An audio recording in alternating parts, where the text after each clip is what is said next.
Hello mga kaplantitan, plantito. This is Inday Nanet Vlog na magsishare sa inyo ng mga tips and ideas on how to care succulents, cactus like Chimnocalcium, Astroasteria, Stinky at iba pang mga DIY at technique na maaaring gamitin ninyo sa pag-aalaga ng mga cactus at succulents.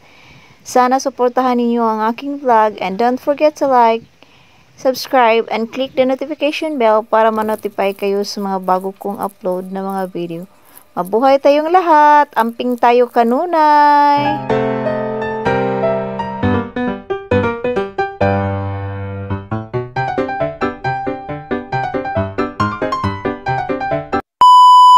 Hello mga kaplantito and plantita! So today, i-share ko sa inyo kung paano ko sila na-propagate through seeds ang ating mga melo. Hybrid melo ito guys. So malaki ang mother niya. Yan ang mother niya. So yan ay propagate na natin through seeds. Yan ang bunga niya. Yan ang kinuha ko at in-air dry ko, then nilagay ko sa aking tatamnan. Yan ang process ko guys. Kumuha lang ako ng tub or isang Tupperware. Binutasan ko ang cover. Then nilagyan ko ng Alnos compost ang bottom. And ang toppings ko niyan guys is coco peat. Nilagyan ko sila ng coco peat kasi nag-hold ng moist ang coco peat. So matrigger yung seeds na tumubo.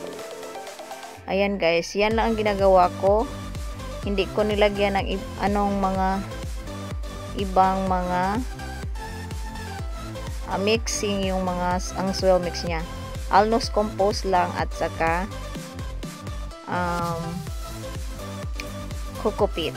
Yan, coco peat ang pinag-toppings ko kasi mas mabilis tumubo yung seeds sa ibabaw ng coco peat.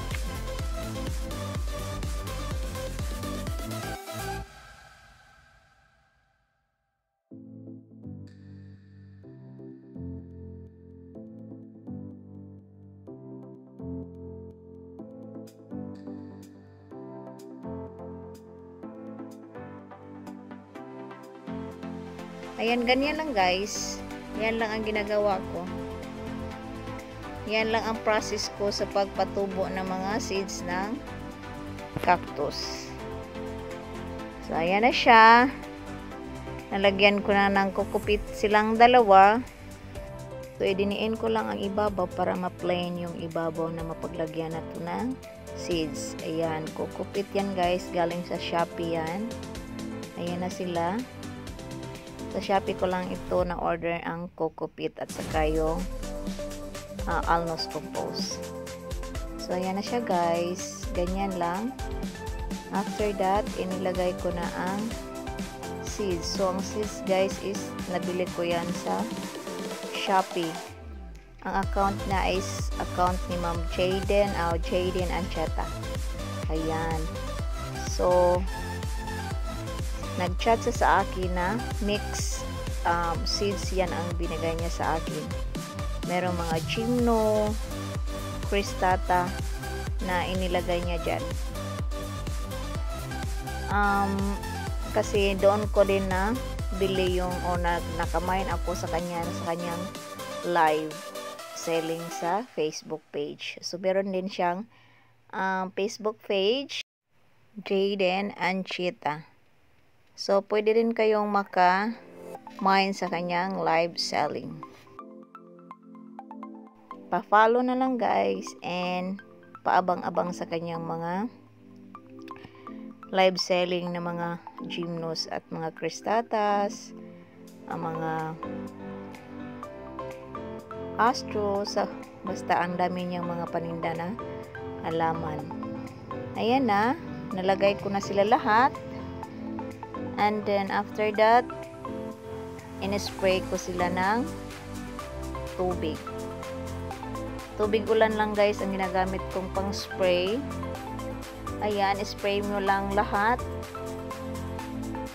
na totally mabasa silang lahat para moist yung mas basa-basa yung kukupit. Kasi pagtakpan natin yan at hindi natin yan spray until tumubo yan, and then spray nyo na lang pag ready na siyang i-open. Yung kasing laki na ng butil ng mais. So kailangan nyo na siyang i-open at mag-spray na din kayo ng tubig. At hindi nyo na siya i-expose sa araw. Shaded lang guys. Sa shaded ko lang sila ilalagay sa ilalim ng aking plant rock. Ayan na. Tapos na guys. So sana mapatubo natin sila. And then ipakita ko sa inyo ang update din. Same video lang guys. Ayan, tapos na. So ilalagay lang natin siya sa shaded. So dyan ko lang sila nilagay sa ilalim ng aking plant rack. Hindi siya ma-direct sunlight, or hindi naman ma-direct sunlight itong aking greenhouse kasi mayroon itong bubong na clear plastic, PVC plastic. Ayan.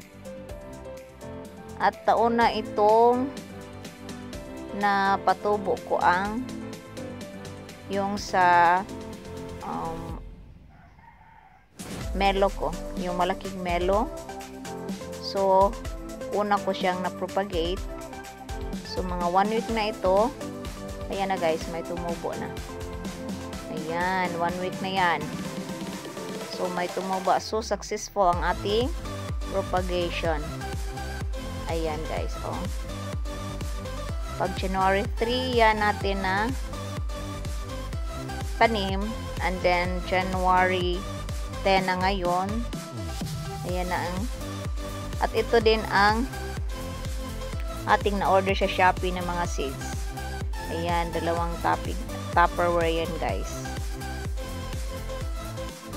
Malaki-laki na ang sa Melo Cactus kaysa yung mga gymnos na na-order natin sa Shopee. So atin yang i-open para makita ninyo ang kanilang improvement. Ayan guys, oh. Lumaki na siya guys. Ayan na. Yan ay ang Melo Cactus. 2 weeks na yan. 2 weeks na yan. Lumaki na siya. Yan ang kanyang mother. Na-propagate na natin. So first time kong nakapropagate ng seeds from cactus. Ayan na guys. Ito ay ang na-order natin sa Shopee. Ang daming tumutubo. Ayan guys, oh. Ito, ang dami dito sa Tupperware na ito. Ito is konti-konti lang, pero parang meron pang mga tumubo pa dito.